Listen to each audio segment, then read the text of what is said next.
and lifestyle. She also writes for the Dutch fertility magazine of Freya as a volunteer and gives workshops and lectures at their events. Good afternoon, ladies and gentlemen. Thank you all for being here. I very much appreciate your presence at my talk. Today I would like to share with you some of my own experiences regarding communication with our doctors during our infertility journey, complemented with those of the women I supported, as a teacher, yoga teacher, and as a writer.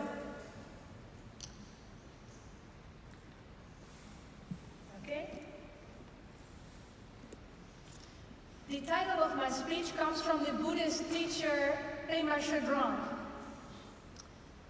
Letting there be room for not knowing is the most important thing of all. When there is a big disappointment, we don't know if that's the end of the story. It might be the beginning of a great adventure. After trying to conceive naturally for about 2 years, my husband Joost, who's sitting here, and I ended up in a fertility clinic in the Netherlands at the end of 2009.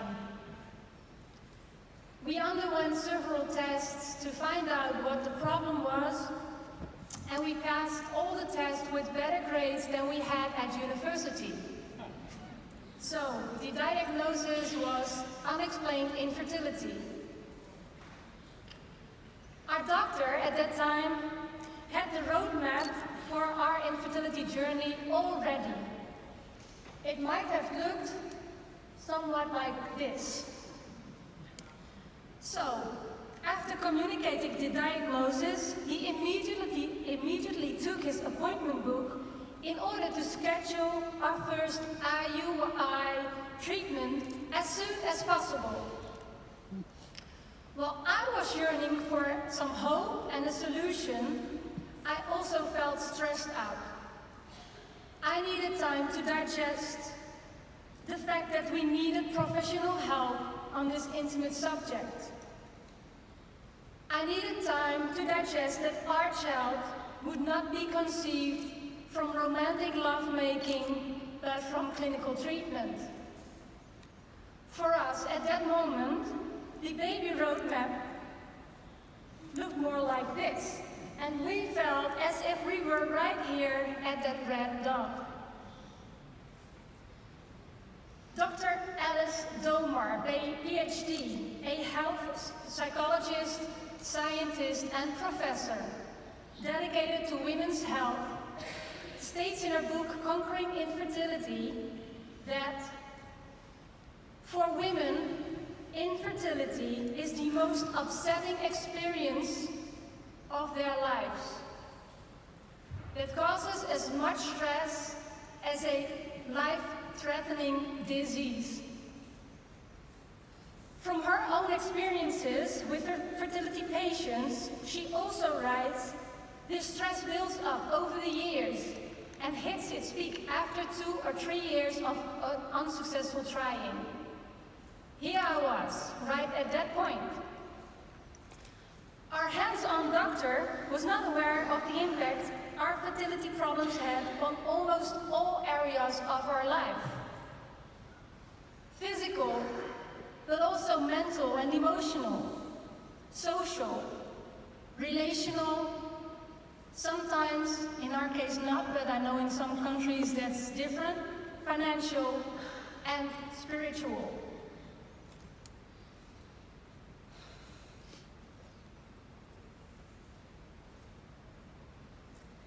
As a doctor, it is important to acknowledge this from the beginning and reach out to your patients by offering suggestion for psychological support.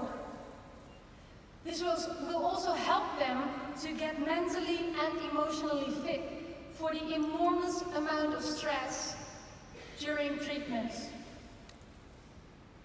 Back to our journey.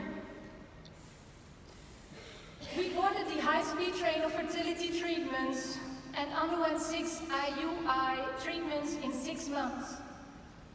Although I felt devastated at times, asking myself if life was worth living, if I wouldn't become a mother one day.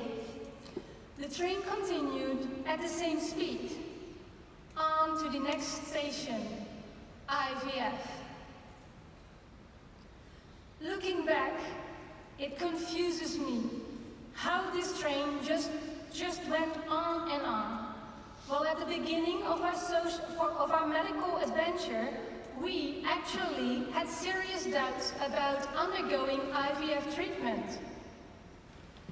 I can say it was a combination of the pressure I felt because of my age and the fear of not belonging anymore.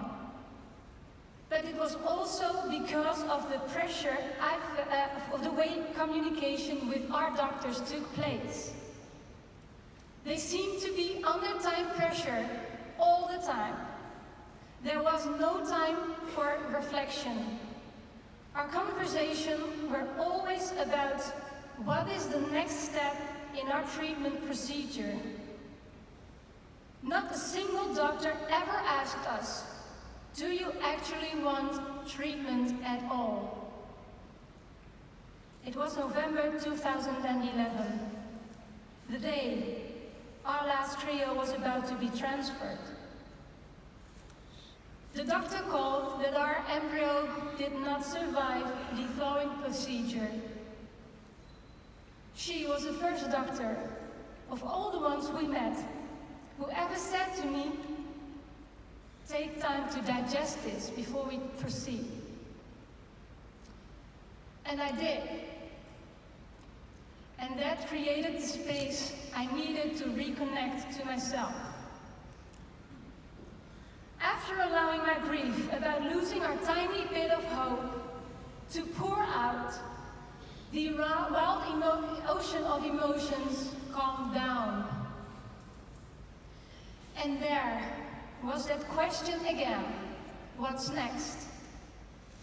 Another IVF trial? I felt a wave of resistance coming up, thinking of the big bag full of drugs, the injections, the trips to the clinic, the ultrasounds, the stress, the waiting. I recalled the mantra of my yoga teacher, don't miss your life. For almost 5 years, everything in my life was about getting pregnant. I was missing my life completely. The single wish to become a mother was not only running, but ruining my life. And at that very moment, I realized that I should not let my life start on the day a pregnancy test turned out to be positive. Life is here and now. And our life was and is actually very good. But I could hardly see that anymore because I was totally focused on the one thing that I thought was missing. My whole being felt it. I had had enough. A load dropped off my shoulders. And don't get me wrong, I have a lot of respect for the know-how and capabilities of Western medical science. But with my husband standing right next to me, we wholeheartedly decided not to go for a second round of IVF. We decided to leave the medical path. And I'd love to tell you how we said goodbye to the medical staff in a warm closing conversation. But the reality is that we just never called back to our hospital.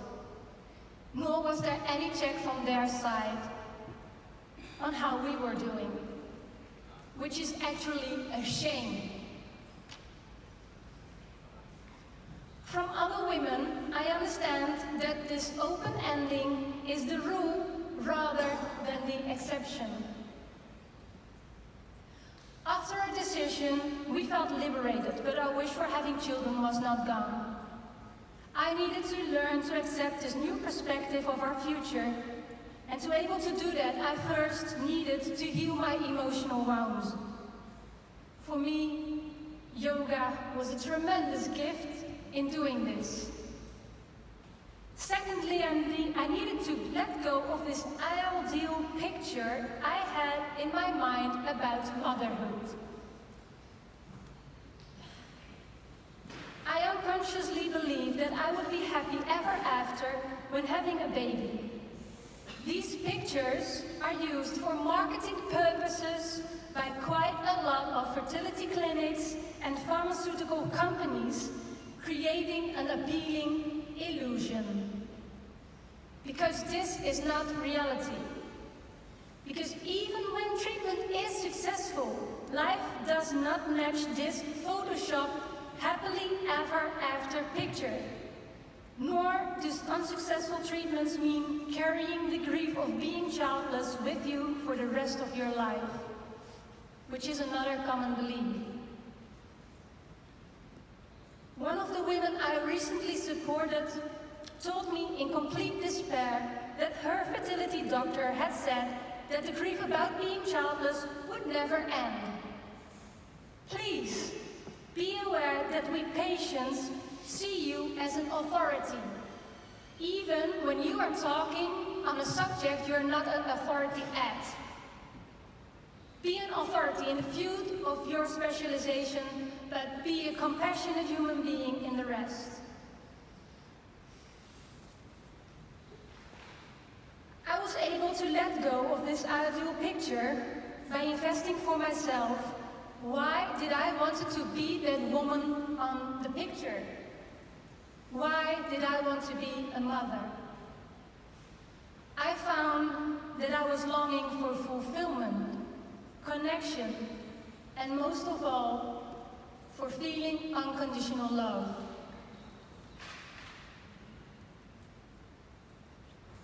Did I need a biological child to meet these longings? The answer came from my heart. No, I didn't. And with that realization, I was able to open my mind and to find new perspectives on how to live a happy, fulfilling life without children.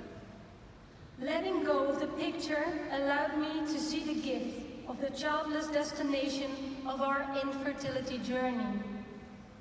Life did not bring us children, but it gave us freedom. And with that, many, many beautiful things, people, and adventures.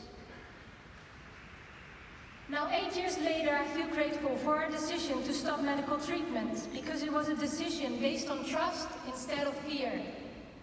It was a decision to embrace my own life instead of yearning for a new life to come. So do you need to have children to be a mother? In Ayurveda, the traditional Indian medicine, being a mother is not only about biology. You can be a mother in other ways too, on a social level and on a spiritual level. The mother love I felt for my child to be was already in me. It was the starting point of our journey. I realized that having this love in my heart meant that I wouldn't lose this love by not having children of my own. It was here, and it's still here, and it will always be here. And in the state our world is in, there are so many opportunities for my creative mother heart to give love, to connect, and by that living a deeply fulfilling life. Our infertility journey was actually a very fertile journey regarding my personal growth and the love I share with my husband Joost. By sharing my journey, I hope to inspire you to help your patients in the best way you can. Not only by offering the best treatment possible, but also to help them discover their personal limits, to acknowledge the invasiveness of infertility and treatments in their personal lives on all levels.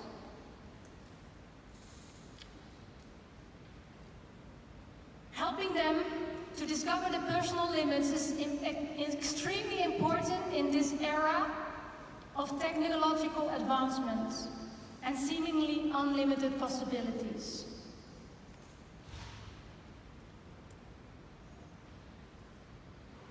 You see your patients in a devastating period in their lives, especially when treatment fails again and again. Help them by giving them a break, by referring them to psychological help, and most of all, by being honest and realistic. Also, make sure that there is communication at the end of the medical process. Make sure your patients don't feel as if they were just another patient on your list. The solution for fertility problems is not always a next step of treatment. Sometimes it is found in learning to embrace life as it is, and by letting go of the ideal picture. Because when there is a big disappointment, we don't know if that is the end of the story. It may just be the beginning of a new adventure. Thank you so much.